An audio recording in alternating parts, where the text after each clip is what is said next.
ایوب نے بیان کیا، کہا کہ ہم سے اکرمہ نے ابن عباس رضی اللہ عنہ سے بیان کیا، آپ نے فرمایا کہ رسول اللہ صلی اللہ علیہ وسلم جب فتح مکہ کے دن تشریف لائے تو آپ صلی اللہ علیہ وسلم نے کعبے کے اندر جانے سے اس لیے انکار فرمایا کہ اس میں بت رکھے ہوئے تھے۔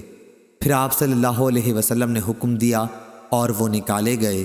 لوگوں نے ابراہیم اور اسماعیل علیہ السلام کے بت بھی نکالے، ان کے ہاتھوں میں فال نکالنے کے تیر دے رکھے تھے۔ رسول اللہ صلی اللہ علیہ وسلم نے فرمایا، اللہ ان مشرکوں کو غارت کرے، خدا کی قسم انہیں اچھی طرح معلوم تھا کہ ان بزرگوں نے تیر سے فال کبھی نہیں نکالی۔ اس کے بعد آپ کعبے کے اندر تشریف لے گئے اور چاروں طرف تکبیر کہی، آپ نے اندر نماز نہیں پڑھی۔ صحیح بخاری حدیث نمبر 1601۔